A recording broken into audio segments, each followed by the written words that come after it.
하나님으로부터 위대한 일을 기대하라. 하나님을 위해 위대한 일을 시도하라. 윌리엄 캐리라는 위대한 선교사가 한 고백인데요. 윌리엄 캐리는 가난한 집에서 태어나서 평생 신발을 수선하다가 인생을 마칠 운명이었습니다. 그런데 이 위대한 고백이 그를 위대한 현대 선교의 아버지로 만들었습니다. 여러분, 하나님으로부터 위대한 일을 기대하십시오. 하나님을 위해 위대한 일을 시도하십시오. 주님께서 십자가 죽음을 앞두고 제자들에게 이렇게 말씀하십니다. 요한복음 14장 12절 말씀 시작. 내가 진실로 진실로 너희에게 이르노니 나를 믿는 자는 내가 하는 일을 그도 할 것이요 또한 그보다 큰 일도 하리니 이는 내가 아버지께로 감이니라. 아멘. 나를 믿는 자는, 여러분 주님을 믿으십니까? 나를 믿는 자는 내가 하는 일을 그도 할 것이요 그보다 큰 일도 하리니. 주님을 믿는 자는 주님이 하셨던 일을 하게 될 것이고 그보다 더 크고 위대한 일을 하게 될 것이라고 말씀하십니다. 여러분 믿으십니까? 하나님 위대하신 분이십니다. 위대하신 하나님은 하나님의 자녀된 여러분이 평범하게 살기를 원하지 않습니다. 위대한 삶을 살기를 원하십니다. 여러분 한 사람 한 사람이 내가 생각하는 것보다 더 위대한 사람이라는 것을 기억하시기 바랍니다. 청년 때 저는 저 자신을 바라보면서 별 볼 일 없는 존재로 내 인생 나는 별 볼 일 없는 사람이고 내 인생 별 볼 일 없을 거야 그렇게 생각했습니다. 그때 제가 하나님이 저를 기대하는 것처럼 저 자신을 기대하고 준비했다면 아마 지금보다 몇 배 더 하나님께 쓰임받지 않았을까 하는 생각을 하게 되어집니다. 여러분 우리 청년들은 이 사실을 기억하세요. 여러분이 지금 생각하는 것보다 더 위대한 사람입니다. 하나님께서 여러분을 그렇게 쓰실 것입니다. 자, 예레미야 5장 1절 말씀 시작. 너희는 예루살렘 거리로 빨리 다니며 그 넓은 거리에서 찾아보고 알라. 너희가 만일 정의를 행하며 진리를 구하는 자를 한 사람이라도 찾으면 내가 이 성읍을 용서하리라. 자, 한 도시가 멸망당할 수밖에 없는데 정의를 행하고 진리를 구하는 어떤 한 사람 때문에 하나님께서 그 성읍을 용서해 주시겠다, 구원해 주시겠다 그렇게 말씀하고 계십니다. 여러분 한 사람이 이 도시를 구원할 수 있습니다. 여러분이 이번 전도서 그룹에 여러분의 가족, 여러분의 친구, 여러분의 이웃을 데려올 때에 그 한 영혼이 살아나게 되어지고 그 가정이 살아나게 되어지고 그리고 20몇 개 열리는 그 전도서 그룹을 통해서 이 도시 곳곳에서 살아나는 역사가 일어나게 되어지고 이 민족이 살아나는 역사가 일어나게 될 것입니다. 여러분의 삶 가운데 하나님으로부터 위대한 일을 기대하십시오. 하나님을 위해 위대한 일을 시도하시기 바랍니다. 인류 역사 가운데 가장 위대한 삶을 살았던 사람, 하나님 앞에 가장 위대하게 쓰임받았던 사람을 꼽으라고 한다면 누구를 꼽을 수 있을까요? 저는 주저하지 않고 바울을 꼽을 것입니다. 바울은 고린도전서 15장, 우리가 읽은 고린도전서 15장에서 부활에 대해서 계속해서 기록하고 있습니다. 예수 그리스도의 부활을 목격한 부활의 증인을 쭉 거론하다가 갑자기 바울은 자기 자신을 거론합니다. 그러면서 자기 이야기를 합니다. 나는 교회를 핍박한 사람이다.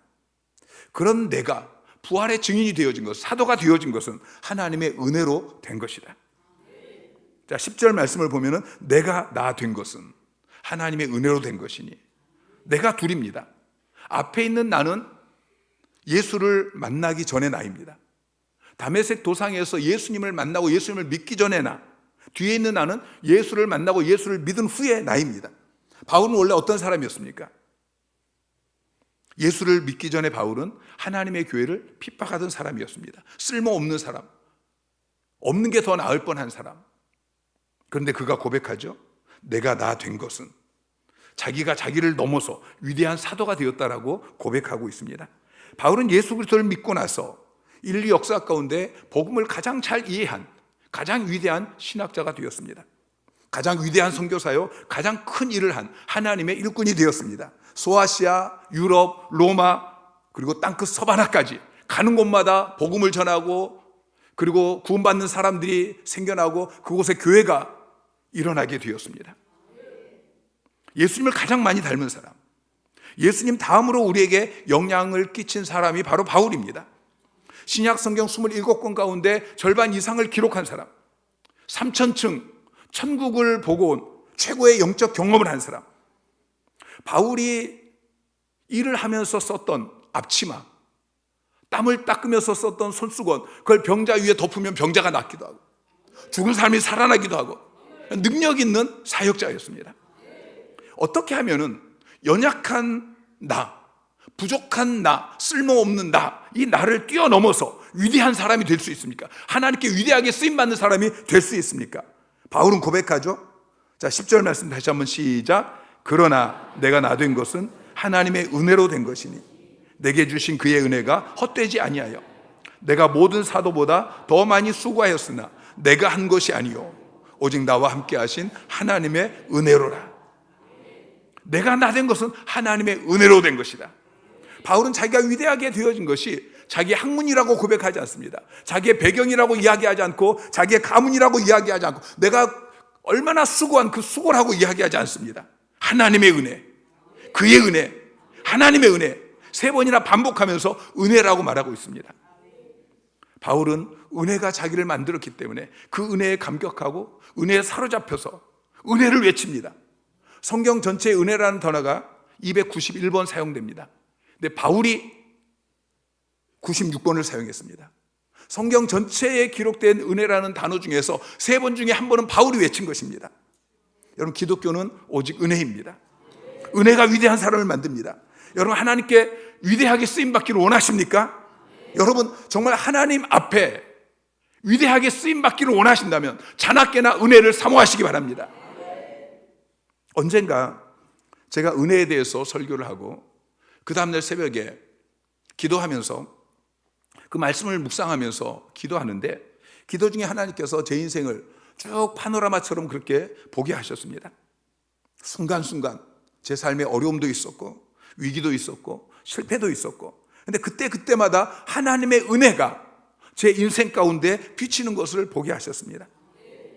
제 인생이 여기까지 이른 것, 제가 신앙적으로 그래도 이만큼 좀 성장한 것, 저희 가정이 이만큼 세워진 것, 교회가 이만큼 부흥하게 되어진 것, 이건 다 하나님의 은혜였습니다. 제 노력이 아니에요. 바울의 고백처럼 내가 나 된 것은 하나님의 은혜였어요. 저는 제가 미친 듯이 그렇게 전도를 하고, 그리고 밤낮으로 제자 훈련하고, 때로는 밥도 제대로 먹지 못하면서 밤을 새워가면서 설교 준비해서 그렇게 말씀을 선포하고, 그래서 교회가 부흥한 줄 알았어요. 그래서 주변의 목사님들이 열심히 하지 않으면 안타까워서 목사님 좀 열심히 좀 하세요, 열심히 하면 됩니다, 그렇게 이야기했어요. 근데 사실은 제가 한 것이 아니고 하나님의 은혜였어요. 저는 중학교 2학년 3학년 그쯤에 목사가 되어야겠다라고 결심을 했어요.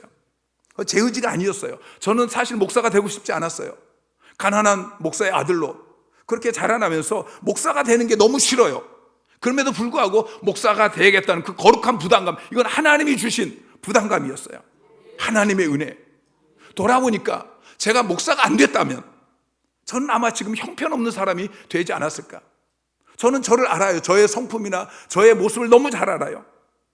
목사가 되었기 때문에, 목사였기 때문에 그래도 이만큼 되었으니 이 하나님의 은혜인 것입니다. 교회를 개척하고 3년쯤 되어서 너무 힘들어서 목회를 좀 내려놓으려고 했는데 마지막 날 하나님께서 찾아오셨어요. 바울이 다메섹 도상으로 그렇게 교회를 핍박하기 위해서 올라가던 그 바울을 주님이 찾아오셔서 만나주신 것처럼 하나님께서 마지막 날 저희 부부를 찾아오셨어요. 저희를 이렇게 세워주셨어요. 다시 목회하게 하셨어요. 전적인 하나님의 은혜예요. 지금까지 달려갈 힘을 주신 것도 하나님이셔요. 조금 전에 불렀던 은혜라는 찬양의 그 가사가 저의 고백이에요. 내가 나 된 것은 하나님의 은혜로 된 것이니, 이 바울의 고백이 저의 고백이에요. 여러분, 그리스도인은 하나님의 은혜로 사는 사람입니다. 은혜로 사는 사람. 여러분, 은혜가 무엇입니까?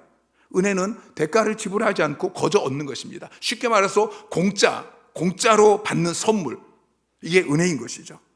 수고해서 받은 것은 대가예요. 내가 열심히 무엇인가를 해서 받은 것은 그것은 대가예요. 그냥 거저 공짜로 얻었기 때문에 그게 은혜인 것입니다. 그런데 세상에는 은혜가 없어요. 세상 사람들의 기본적인 생각은 보상입니다. 잘하면 상을 받아야 되고 못하면 벌을 받아야 돼요. 그리고 상 벌이 없으면 세상은 불공평하다라고 이야기를 해요. 그래서 종교 생활을 할 때도 늘 자기 노력으로 하죠. 적선을 하고 고행을 하고 그렇게 대가를 지불해야 내가 구원을 받는다라고 생각을 하는 것입니다. 근데 우리는 값없이 은혜로 죄사함을 받았어요. 값없이 은혜로 구원을 받았어요. 은혜로 공짜로 하나님의 자녀가 되어진 거예요. 에베소서 2장 8절 말씀 시작. 너희는 그 은혜에 의하여 믿음으로 말미암아 구원을 받았으니 이것은 너희에게서 난 것이 아니요 하나님의 선물이라. 여러분, 우리가 어떻게 구원받았어요? 은혜에 의해서 구원을 받았다고 이야기하고 있어요. 내 죄를 사함받기 위해서 내가 한 게 아무것도 없어요. 예수님께서 내 죄를 대신해서 내 죄를 대신 담당하시고 십자가에 못 박혀 죽으시고 부활하셨어요. 그 예수님을 믿음으로 우리가 구원받았어요. 예수를 믿은 것도 내가 노력해서 된 게 아니에요. 내가 예수를 믿어야지 해서 되어진 게 아니에요.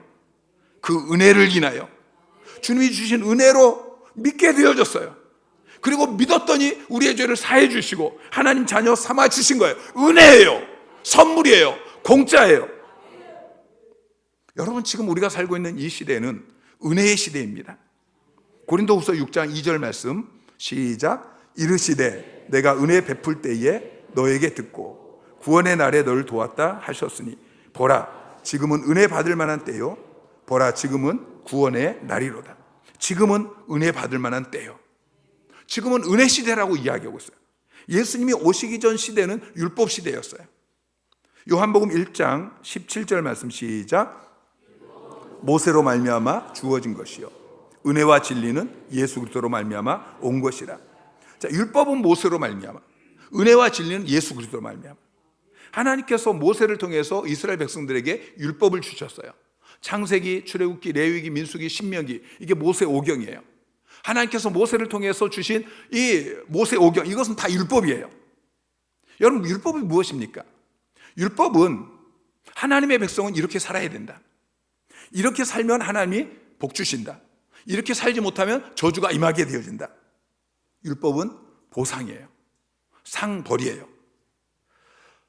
하나님께서 율법을 주시고 너희가 이렇게 살아야 된다 라고 말씀하셨어요. 우리가 그렇게 살아야 돼요. 그런데 우리가 그렇게 살 수 있어요? 살 수 없어요? 그렇게 살 수 없어요. 여러분, 율법은 다 지켜야 되는데 다 지킬 수가 없어요. 율법이 10개라면 그 중에 우리가 2개, 3개밖에 못 지켜요. 율법을 지켜야지 하고 애를 쓰면 5개까지 지킬 수 있을지 몰라요. 어떤 사람이 9개까지 지킨다고 해도 그래도 여전히 1개를 지키지 못하면 율법을 어긴 거예요. 그래서 율법의 끝은 축복이 아니고 저주인 것입니다.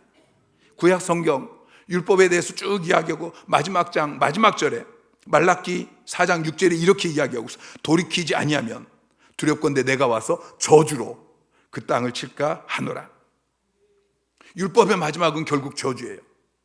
근데 신약 성경의 마지막 구절은 요한계시록 22장 21절 주 예수의 은혜가 너희 모든 자에게 있을지어다. 아멘. 여러분, 모세를 통해서 주신 율법, 구약의 마지막은 저주입니다. 그러나 예수 그리스도를 통해서 우리에게 주신 그 모든 것은 은혜입니다. 우리는 율법의 저주가 아니라 은혜 아래 살고 있으니 여러분 얼마나 감사한지 모르는 것이죠. 여러분, 율법주의로 신앙생활 하지 마세요. 은혜로 신앙생활 하시기 바랍니다. 율법주의가 뭐냐면은 율법을 지켜서 구원을 받고 율법을 지켜야 하나님 앞에 나아갈 수 있고 이렇게 믿는 게 율법주의예요. 여러분, 우리는 율법을 통해서 구원을 받을 수 없어요. 율법을 다 지켜가지고 구원을 받는 건 불가능한 일이에요. 우리는 율법을 지켜서 하나님 앞에 나아갈 수 없어요. 우리는 우리의 대제사장이신 예수 그리스도, 우리의 죄를 내 대신 담당하신 그 예수 그리스도를 믿고 그 보혈의 공로를 의지해서 하나님의 은혜의 보좌 앞에 나아가는 거예요. 오늘 또 여러분이 예배의 자리로 이렇게 나온 것은 지난 한 주 동안 여러분이 하나님 말씀대로 다 살아서 율법을 다 지켜서 그래서 여러분이 거룩해서 거룩하신 하나님 앞에 예배자로 나온 게 아니에요. 내 죄를 대신 담당하신 대제사장이신 예수 그리스도의 보혈의 공로를 의지해서 우리가 은혜의 보좌 앞에, 하나님 앞에 예배자로 선 것입니다. 내 행위가 아니고 은혜로 나아가는 거예요. 그러면 왜 우리에게 율법을 주셨습니까? 하나님께서 우리에게 율법을 주신 것은 은혜가 은혜 되게 하시려고, 은혜가 은혜 되게 하시려고 우리에게 율법을 주신 거예요. 율법은 우리가 죄인인 것을 깨닫게 하고, 그래서 구세주가 필요한 것을 깨닫게 하는 것이 그게 율법의 역할이에요. 율법은 거울과 같습니다. 거울은 우리가 객관적으로 우리 자신의 모습을 바라볼 수 있게 합니다. 있는 모습 그대로 우리를 보게 하는 것, 때 묻은 모습, 흐트러진 모습, 그 있는 그대로 모습을 볼 수 있게 하는 게 그게 거울이에요. 거울이 없을 때는 내 얼굴에 뭐가 잔뜩 묻었음에도 불구하고 몰라요. 내 얼굴은 깨끗하다라고 그렇게 주장해요. 옆에서 아무리 너 얼굴 더럽다라고 이야기해도 그냥 안 믿습니다. 그런데 거울을 비춰줘서 직접 보게 되어지면 깨닫게 되는 것이죠. 자, 로마서 1장 29절부터 32절까지 말씀 시작.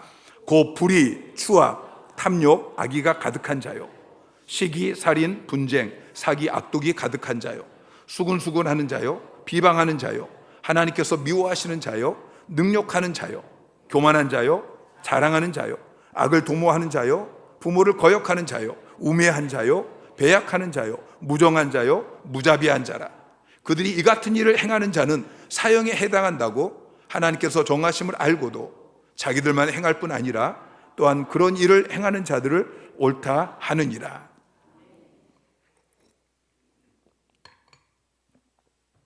자, 불의, 추악, 탐욕, 악의, 시기, 살인, 분쟁 쭉 이야기하면서 이런 죄를 지은 사람은 어떻게 된다고요? 32절에 사형에 해당한다고 하나님께서 말씀하셔요. 여러분, 이 중에서 나는 하나도 해당되지 않는다 라고 말할 수 있는 사람이 어디 있습니까? 우리는 이게 율법인데 율법을 다 지키지 못했어요. 여러분은 다 사형에 해당하는 사람인 거예요. 그런데 이 말씀을 읽기 전에는 내가 죄인이다라는 것을 깨닫지 못해요. 근데 이 말씀을 읽고 나니까 내가 죽을 죄를 지었구나. 그래서 구세주를 찾게 되어지고 구세주를 발견하게 되는 것입니다.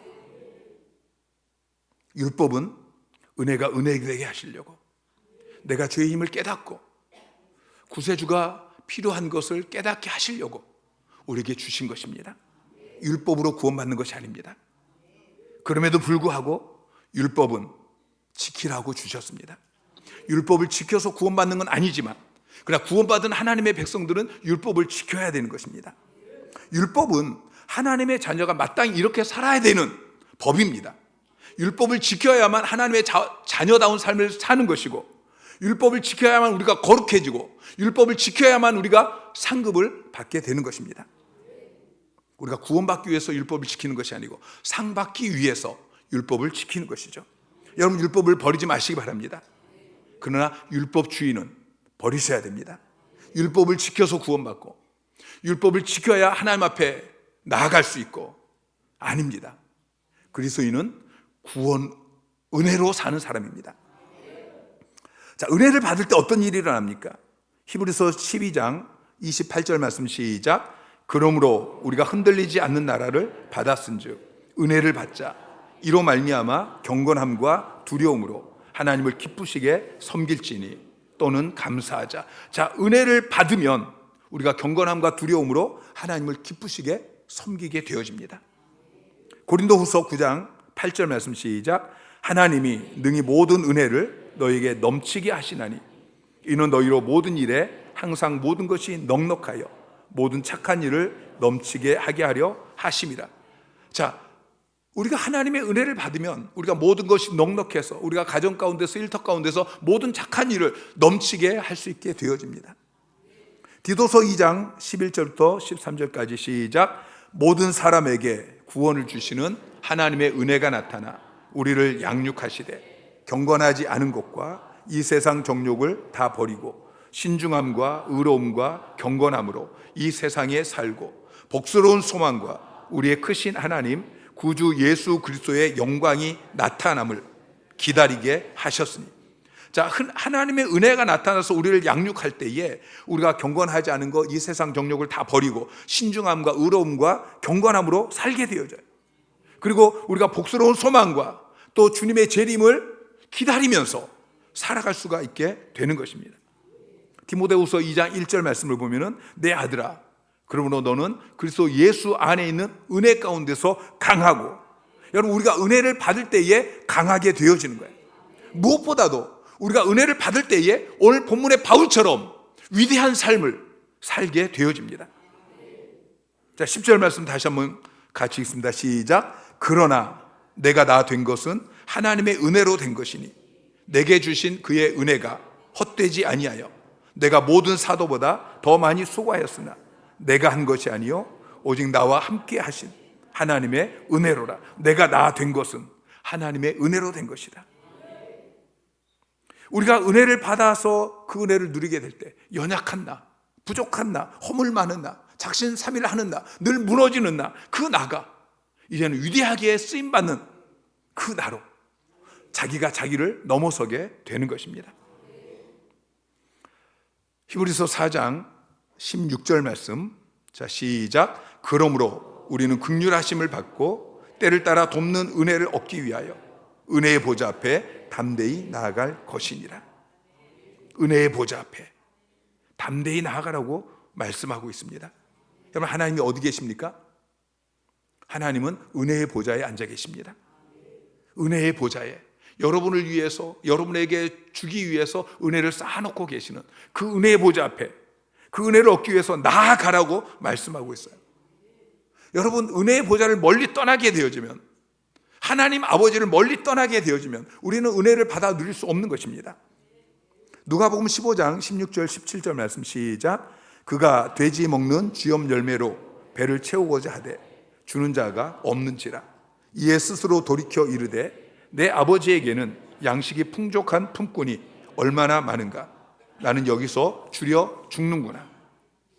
자, 탕자는 아버지를 떠나서 자기 마음대로 살면 행복할 거라고 생각했어요. 그래서 유산을 달라고, 그래서 유산을 받아서 아버지를 떠나서 먼 외국에 나아가서 그냥 허랑방탕한 삶을 살아요. 근데 그렇게 아버지를 멀리 떠난 결과 어떻게 되어집니까? 행복한 삶이 아니라 쥐염 열매, 돼지가 먹는 쥐염 열매도 제대로 먹지 못합니다. 아버지에게는 품꾼들도 양식이 풍족한데 그 아들은 아버지를 떠나서 줄여 죽게 되어졌죠. 여러분, 은혜는 아버지께 있습니다. 그럼 아버지께 나아가시기 바랍니다. 탕자가 아버지께 돌아올 때도 어떤 태도를 갖냐면 18절 19절 말씀을 보면은 내가 일어나 아버지께 가서 이르기를 아버지, 내가 하늘과 아버지께 죄를 지었사오니 지금부터는 아버지의 아들이라 일컬음을 감당하지 못하겠나이다. 나를 품꾼의 하나로 보소서. 이 아들은 자기가 아버지의 유산을 받아가지고 먼 외국에 나가서 그걸 다 허랑방탕해서 탕진해버린 그 자기의 허물과 자기의 죄 때문에 나는 더 이상 아버지 아들이 될 수 없다. 다시 말해서 아버지에게 은혜를 받을 수 없다라고 생각합니다. 이제 내가 아버지께 갈지라도 아들이 아니고 내가 품꾼의 하나로 가서 내가 열심히 일을 해야, 은혜가 아니고 공로로 그렇게 내가 열심히 일을 해야 아버지가 나를 먹여줄 것이다 라고 생각을 하는 것입니다. 근데 아버지는 그럴 생각이 없습니다. 22절부터 보면은 아버지는 종들에게 이르되 제일 좋은 옷을 내어다가 입히고 손에 가락지를 끼우고 발에 신을 신기라. 그리고 살찐 송아지를 끌어다가 잡으라. 우리가 먹고 즐기자. 아버지는 그 아들이 큰 죄를 짓고 자기 재산의 3분의 1을 탕진하고 그렇게 돌아왔음에도 불구하고 그 아들을 품꾼의 하나로 받는 것이 아니고 아들로 받습니다. 제일 좋은 옷, 아들의 옷을 입히고 아들의 가락지를 끼우고 신을 신기고 그리고 잔치를 베풉니다. 여러분, 하나님 아버지는 언제나 은혜의 보좌에 앉아 계십니다. 여러분이 부족하고 연약할지라도 지난 한 주간 동안에도 여러분이 하나님의 말씀을 지난주에 그렇게 은혜의 말씀을 주셨음에도 불구하고 한 주간 동안 또 그 말씀 붙들고 살지 못하고 실패하고 연약하고 아버지를 떠나 탕자처럼 그렇게 살았을지라도 그래도 하나님은 변함없이 은혜의 보좌에서, 지금도 하나님 은혜의 보좌에서 여러분을 만나고 계시는 것입니다. 하나님은 은혜로 여러분을 구원하셨습니다. 에베소서 2장 8절에 보면은 너희는 그 은혜에 의하여 믿음으로 말미암아 구원을 받았으니, 은혜로 여러분이 구원을 받았고, 디도서 2장 11절부터 보면 모든 사람에게 구원을 주시는 하나님의 은혜가 나타나 우리를 양육하시되, 하나님은 은혜로 여러분을 양육하고 계시고, 로마서 5장 21절에 보면 이는 죄가 사망 안에서 왕노릇한 것 같이 은혜도 의로 말미암아 왕노릇하여, 은혜가 왕노릇한다고 이야기하고 있어요. 하나님은 여러분을 율법으로 다스리는 것이 아니고 은혜로 다스린단 말이죠. 여러분 아버지가 판사라고 한번 생각해 보세요. 여러분 아버지가 판사라면은 법정에서는 법으로 다스립니다. 그러나 집에 돌아와서 자기 자녀들도 법으로 다스리는 게 아니에요. 은혜로 다스립니다. 하나님께서 불신자들은 법으로, 율법으로 다스리지만 자녀인 여러분은 은혜로 다스리는 거예요. 그 은혜 보좌 앞에 나아가시기 바랍니다. 히브리서 4장 16절 말씀을 다시 한번 보면, 우리는 긍휼하심을 받고 때를 따라 돕는 은혜를 얻기 위해 은혜의 보좌 앞에 담대히 나아갈 것이니라. 은혜의 보좌 앞에 나아갈 것이니라. 나아갈 것이니라 라는 이 단어가 현재 명령형으로 사용이 되었습니다. 그 은혜의 보좌를 향해서 계속 나아가라고 명령하고 계시는 것입니다. 하나님은 은혜의 보좌에 앉아 계시는데 그냥 한 번 가지 말고 계속적으로 나아가라, 끊임없이 은혜를 구해라, 그러면 때를 따라 돕는 은혜를 끊임없이 부어주시겠다고 약속하고 계시는 것입니다. 이사야 30장 18절 말씀 시작. 그러나 여호와께서 기다리시나니 이는 너희에게 은혜를 베풀려 하시며 일어나시리니 이는 너희를 긍휼히 여기려 하심이라. 자, 하나님께서 기다리셔요. 어디서 기다리셔요? 은혜의 보좌에서 기다리셔요. 너희에게 은혜를 베풀려고 은혜의 보좌에서 기다리고 계신다고 말씀하고 있어요. 일어나셔요. 왜 일어나셔요? 긍휼을 베풀기 위해서. 은혜의 보좌에 계시다가, 오늘 또 하나님께서 은혜의 보좌에 계시다가 여러분이 벌써 저 멀리서 예배 드리러 저 밖에 있는데, 여러분이 오고 있는데 하나님이 일어나시는 거예요. 왜 일어나셔요? 긍휼을 여기시려고 일어나신단 말이죠. 이게 탕자의 비유에 나오는 아버지의 모습이에요. 탕자가 아버지께 돌아와요. 거지꼴이 되어져서 저 멀리, 서로 거리가 너무 멀어서 잘 알아보지도 못하는데, 그런데 아버지는 그 아들을 알아보고 은혜 보좌에 앉아 있다가 아들이 돌아오니까 일어나요. 그냥 일어나서 기다리는 게 아니에요. 일어나서 맨발로 달려가셔요. 안아주시고 회복시켜주고 은혜를 베풀어 주셔요. 여러분 그 은혜의 보좌를 사모하시기 바랍니다. 여러분 예배의 자리가 은혜의 보좌예요. 예배의 자리를 사모하세요. 여러분 주일 축제 예배 이것만 나오지 마시고 주일 오후 찬양 예배도 나오시고 수요 예배도 나오시고, 아멘이 이렇게 없어요? 자, 주일 오후 찬양 예배도 나오시고요, 수요 예배도 나오시고요, 금요 기도에도 나오시고요. 은혜의 보좌잖아요. 하나님께서 은혜를 주시잖아요. 엊그저께도 치유상에 은혜의 보좌에서 하나님께서 얼마나 은혜를 부어주신지 몰라요. 여러분 셀가족 예배도 나오시고요, 은혜의 자리를 사모하시고 나오시기 바랍니다. 기도의 자리가 은혜의 보좌예요. 기도의 자리로 나오세요. 새벽 기도에 여러분 나오시고요, 기도하면 응답해 주시잖아요. 금요 기도에 나오시고요, 중보 기도 모임 나오시고요, 개인 기도 시간 여러분 은혜의 보좌로 나아가시기를 바랍니다. 시편 86편 3절 말씀 시작. 주여 내게 은혜를 베푸소서. 내가 종일 주께 부르짖나이다. 다윗은 은혜를 달라고 종일 부르짖어 기도했어요. 여러분 다윗처럼 기도하세요. 하나님 내게 은혜를 베풀어 주세요. 하나님 나를 불쌍히 여겨주시고 내게 은혜를 베풀어 주세요. 우리 가정에 은혜를 베풀어 주세요. 일터에 은혜를 베풀어 주세요. 사역의 현장에 은혜를 베풀어 주세요. 내 심령에 은혜를 베풀어 주세요. 은혜를 부어주세요. 사무엘하 7장 29절 말씀 시작. 이제 청하건대 종의 집에 복을 주사 주 앞에 영원히 있게 하옵소서.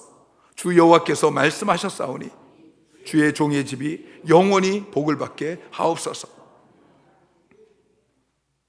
주의 종의 집이 영원히 복을 받게 하옵소서. 그 앞에 개역성경은 주의 은혜로라고 이야기했어요. 주의 은혜로 종의 집이 영원히 복을 받게 하옵소서.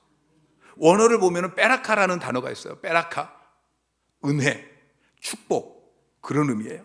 주의 은혜로, 주의 복으로 종의 집이 영원히 복을 받게 하옵소서. 여러분, 다윗처럼 하나님 앞에 기도하세요. 주의 은혜로 우리 집이 영원히 복을 받게 하여 주십시오. 천대까지 복을 받게 하여 주십시오. 여러분, 은혜의 보좌에 나오십시오. 그리고 그 은혜의 보좌에 머물러 계시기 바랍니다. 여러분, 우리는 항아리 같아요. 물을 채우는 물 항아리. 은혜를 가득하게 채워야 돼요. 근데 이 항아리가 금이 갔어요. 깨졌어요. 막 조각이 여기저기 떨어져 나갔어요. 그러니까 물을 채워도 금방 새어버리는 것입니다. 우리가 주일 축제 예배 나와서 찬양하면서 말씀 들으면서 막 은혜를 받았잖아요. 그런데 이게 돌아서면은 은혜가 흘러 새어버려요. 여러분, 이 항아리, 이 깨진 항아리에 어떻게 물을 가득 채울 수 있습니까? 어떻게 은혜로 가득 채울 수 있습니까? 내 힘으로 안 돼요. 내 노력으로 안 돼요. 어떻게 해야 됩니까? 연못에 집어넣어야 돼요. 연못에 갖다 집어넣으면 그 갈라진 틈으로, 깨어진 그 틈으로 오히려 은혜가 더 스며들어서 그 항아리 가득 은혜가 차게 되는 것입니다. 여러분, 은혜의 보좌에 머물러 있으시기 바랍니다. 그러면 금이 가고 깨어진, 때로는 하나님께 불순종하고 죄를 지었던 그 연약한 것 때문에 내게 은혜가 부어지는 것을 누리게 될 것입니다. 베드로전서 5장 10절에 모든 은혜의 하나님, 여러분, 하나님은 모든 은혜의 하나님이십니다. 모든 은혜가 다른 데 있지 않습니다. 하나님께 있습니다. 그리고 넘치고 풍성하도록 있습니다. 디모데전서 1장 14절 말씀 시작. 우리 주의 은혜가 그리스도 예수 안에 있는 믿음과 사랑과 함께 넘치도록 풍성하였도다. 우리 주의 은혜가 넘치도록 풍성합니다. 모든 은혜의 하나님, 그리고 넘치도록 풍성한 은혜의 하나님, 날마다 그 은혜의 보좌 앞에 나아가서 그 하나님을 만나고 그 은혜를 받아 누리는 여러분 되시기를 주님의 이름으로 축원합니다. 그리고 다윗처럼 여호와는 나의 목자시니 내게 부족함이 없으리로다. 내 잔이 차고 넘치나이다. 그렇게 고백하며 살아가는 여러분 되시기를 주님의 이름으로 축원합니다. 바울처럼 내가 나 된 것은 하나님의 은혜로 된 것입니다. 그렇게 고백하는 여러분 되시기를 주님의 이름으로 축원합니다.